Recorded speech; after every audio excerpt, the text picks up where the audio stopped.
Halo guys, selamat datang kembali di channel Broview. Bagaimana kabar kalian semua? Semoga dalam keadaan sehat selalu dan diberi kelancaran dalam segala aktivitasnya. Masih bersama saya Stephen yang akan menjelaskan alur cerita filmnya. Kali ini saya akan melanjutkan kembali alur cerita dari Ip Man dan sekarang kita masuk yang kedua. Namun sebelum masuk ke ceritanya, seperti biasa siapkan apa?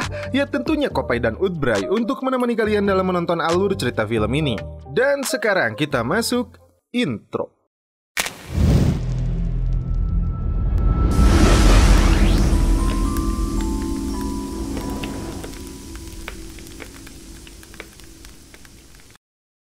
Di awal film, diceritakan Ip Man dan keluarganya dibantu Kuan keluar dari Foshan menuju Hong Kong. Naas, Kuan tertembak tentara Jepang di kepalanya. Setelah beberapa lama di Hong Kong, Ip Man mencoba membuka kelas latihan bela diri Wing Chun. Namun, Ip Man belum mendapatkan satu orang pun murid. Di sela waktunya, Ip Man membantu istrinya yang sedang hamil lagi untuk mengantri mendapatkan air. Tabungannya sudah mulai habis, sedangkan pemilik rumah sudah menagih uang kontrakan kepada mereka. Ip Man menjalaninya dengan penuh kesabaran dan sesekali menikmati Udbray untuk menghilangkan penatnya. Dia juga membantu tetangganya yang menitip jemuran. Tak lama, seorang pemuda balaga bernama Huo Liang datang. Dia akan membayar uang sekolah dan mendaftar masuk jika dia kalah saat melawannya. Ip Man kembali menunjukkan seni bela diri jarak dekat Wing Chun.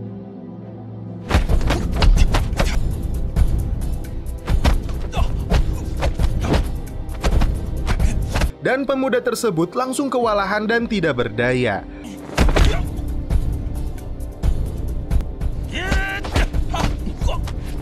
Bukannya membayar biaya sekolah, dia malah langsung pergi. Ternyata Huo Liang datang kembali membawa 3 temannya.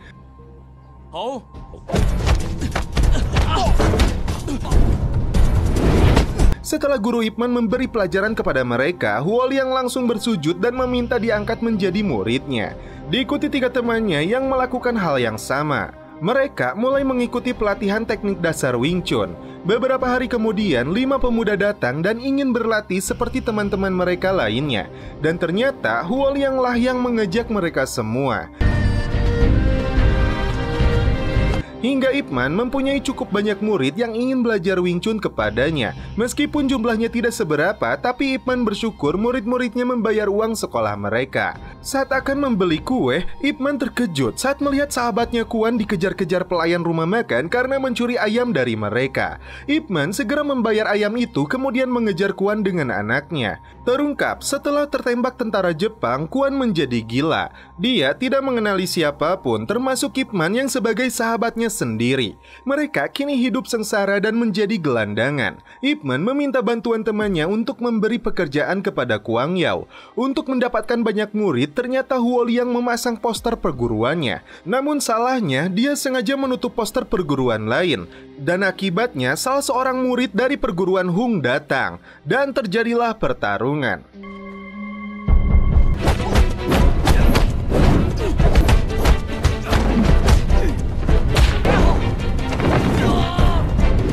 Di sini sebenarnya Huo Liang berhasil memenangkan duel, namun 3 temannya langsung menghajarnya. Bahkan mereka datang menemui Ip Man dan meminta tebusan kepadanya karena melukai teman mereka.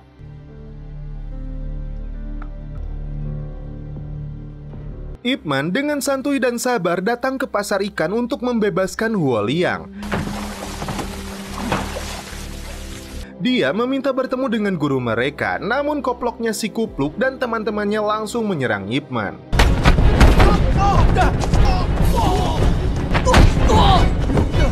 Ip Man bahkan harus melawan kelompok mereka yang berjumlah cukup banyak dengan membawa sebuah golok.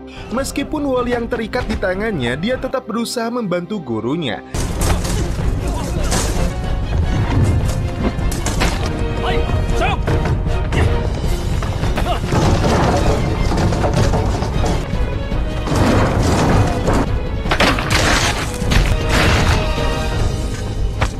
Kini dia sadar gurunya bukan orang sembarangan.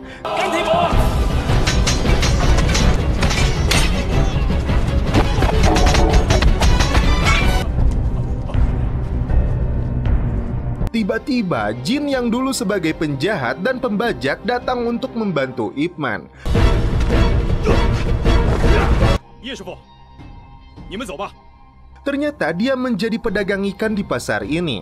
Ketika Jin akan meminta Ip Man untuk pergi, Guru Hung dan seorang polisi dengan puluhan muridnya datang. Jin langsung diusir oleh Hung. Kemudian Ip Man mencoba menjelaskan kronologi sebenarnya, namun Hung tidak mau mendengarnya. Peraturannya, siapapun yang membuka perguruan di kota ini harus membayar iuran dan melawan master-master lainnya. Ip Man, Jin, dan Huo Liang digiring ke kantor polisi. Hung dan polisi Fatso menemui atasannya untuk menyerahkan uang hasil tiket pertandingan tinju. Kepala polisi yang mata duitan ini bahkan tidak memberikan sedikit pun jatah untuk Guru Hung. Di dalam sel, Ip Man meminta maaf kepada Jin karena melibatkannya. Istri Ip Man yang menerima kabar suaminya telah ditahan meminta bantuan Liang untuk menebus suaminya. Mereka datang ke kantor polisi untuk membebaskan Ip Man. Sementara itu, Jin ditebus oleh istrinya. Namun, tidak ada keluarga yang datang untuk membebaskan Huo. Jin berinisiatif untuk merayu istrinya lagi agar memberikan uangnya. Di keesokan harinya, Ip Man datang ke perguruan Hung untuk menantang para master di kota ini agar dia diberikan izin untuk membuka perguruannya. Anak Kuang yang sekarang bekerja di surat kabar mengabadikan pertarungan ini di balik jendela. Ip Man harus melawan para master perguruan dan tidak boleh jatuh dari atas meja atau kursinya. Ip Man mendapat tantangan pertama untuk melawan Guru Luo. Dia menggunakan jurus tendangan halilintar. Namun hanya dengan sedikit teknik Wing Chun, Ip Man dengan mudah menjatuhkannya. Selanjutnya, Ip Man melawan Guru Chang.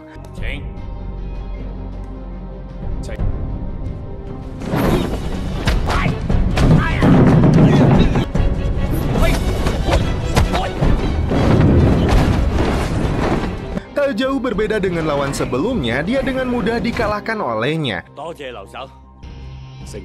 Hingga tidak ada satupun master lainnya yang menerima tantangan Ip Man. Guru Hung pun berdiri.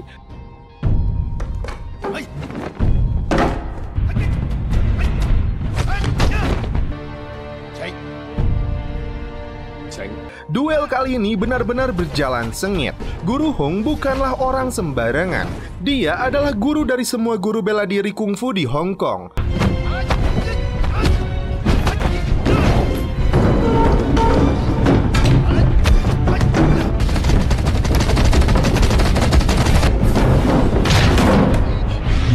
Meja tersebut sampai terbelah dan pertandingan berakhir draw. Hung mengakui kehebatan Ip Man, namun peraturannya dia tetap harus membayar iuran $100 setiap bulan.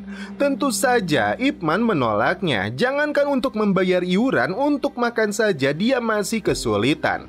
Setelah pertandingan itu, Guru Hung meminta muridnya mengambilkan obat asma untuknya. Kuang Yao memuat berita tentang pertarungan seimbang antara Wing Chun dan jurus Hung di surat kabar perusahaannya.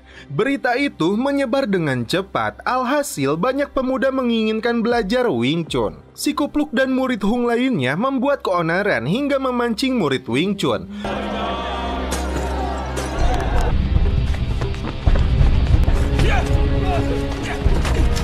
Kerusuhan di antara mereka kembali terjadi.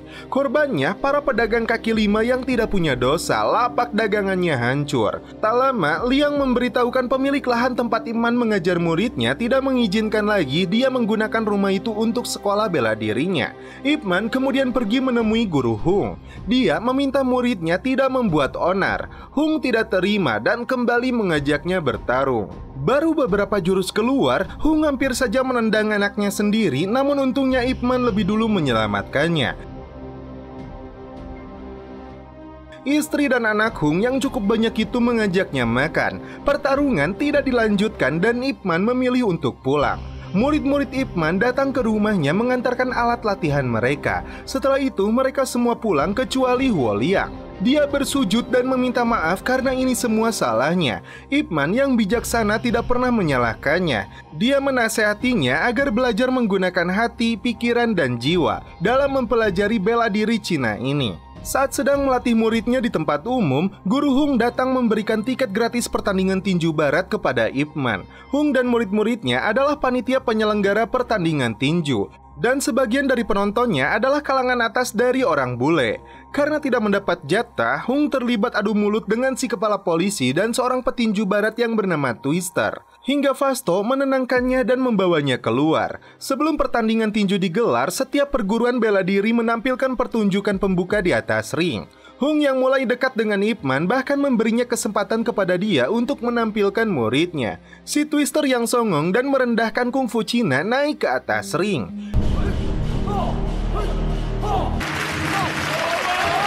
Punch me.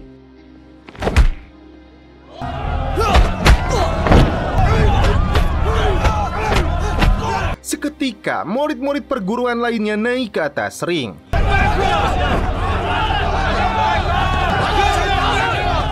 Suasana menjadi kacau, bahkan Huoliang yang mencoba melawan si Twister langsung tumbang dalam sekali pukulannya. Ip Man dan Hung akhirnya naik juga ke atas ring untuk menenangkan mereka semua. Hung menuntut permintaan maaf dari si koplok ini karena merendahkan kungfu Cina. Namun Twister malah menantangnya. Jika Hung menang, dia akan meminta maaf.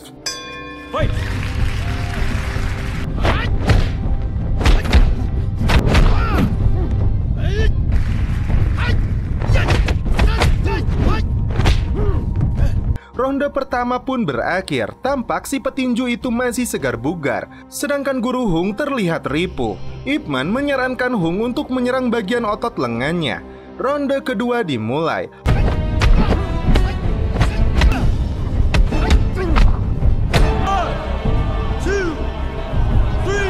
Hung kembali bangkit, namun dia makin kelelahan ditambah asmanya kambuh.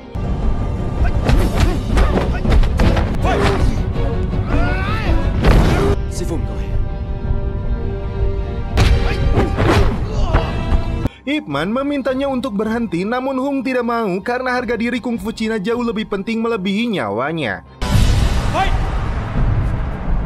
Berkali-kali dia mendapatkan jab, cross, dan uppercut.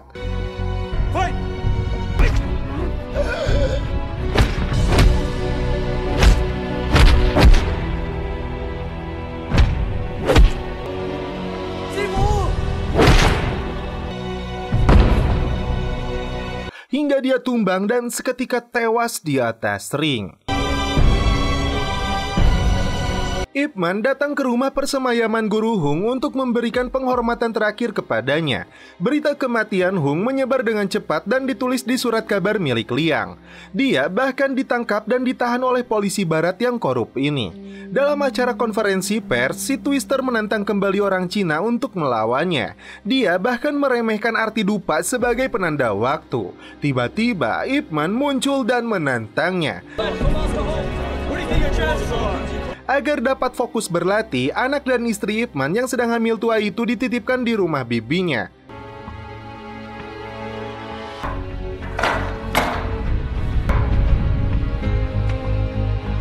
Bahkan, Inspektur Fasto kini mendukung Liang untuk memberitakan tantangan Ip Man kepada petinju barat itu. Dan mereka sekarang bekerja sama untuk menghancurkannya. Selain fokus latihan, sesekali Ip Man mengunjungi sahabatnya Kuan dan memberinya makanan. Istri Ip Man mulai merasakan gejala akan melahirkan, namun dia melarang anaknya memberitahu ayah mereka.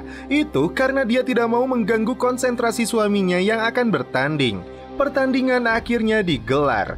Twister yang songong ini mendapat dukungan dari kalangan bule yang menghadiri arena, sedangkan Ip Man didukung oleh semua perguruan kungfu dan warga Cina yang hadir. Awal pertandingan, Ip Man dibuat kewalahan dengan kekuatan si Twister ini. Beberapa kali dia terlempar ke pojok ring. Bahkan pukulan telaknya membuat Ip Man tersungkur dan hampir pingsan. Pertandingan ini begitu sensasional karena diperdengarkan di seluruh radio Republik Cina. Istri Ip Man dan anak keduanya ikut mendengarkan. Ip Man kembali bangkit dan menunjukkan jurus Wing Chun sesungguhnya hingga giliran si Twister yang ambruk. Saat ronde kedua dimulai, Ip Man menunjukkan pukulan 1000 bayangannya.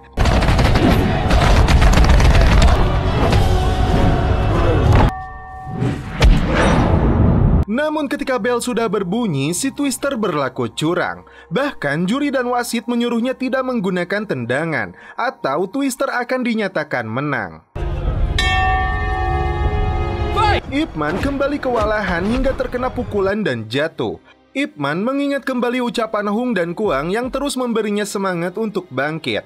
Ip Man pun kembali berdiri. Dia mengincar otot lengan lawannya, kemudian bagian telinga dan kepalanya. Twister makin tidak berdaya, ditambah Ip Man melakukan pukulan pamungkasnya hingga dia benar-benar tidak bisa berkedip. Wasit langsung menghitung hingga 10 dan akhirnya Twister dinyatakan kalah dan Ip Man sebagai pemenangnya.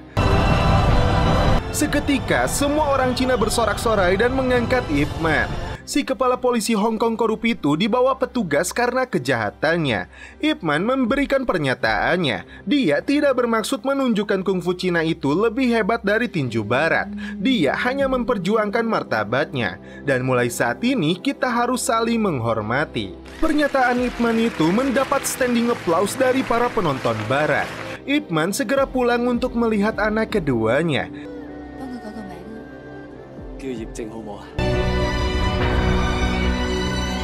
Di akhir cerita, Ip Man mendapat murid baru, yaitu seorang bocah yang mengaku bernama Bruce Lee.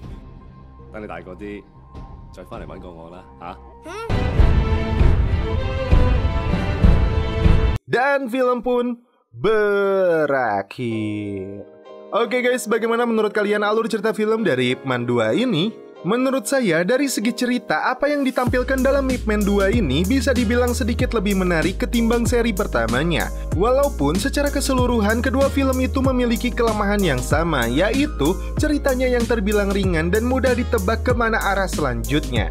Namun sepertinya kelemahan itu bukanlah menjadi masalah besar yang dapat mengganggu kenikmatan menonton, karena mampu tertutupi oleh adegan-adegan aksi bela dirinya. Tidak lupa juga tertutupi oleh Kopai.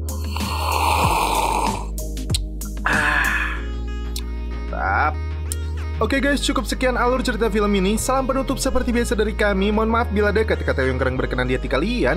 Mohon dimaafkan ya. Salam perfilman duniawi. Keep enjoy.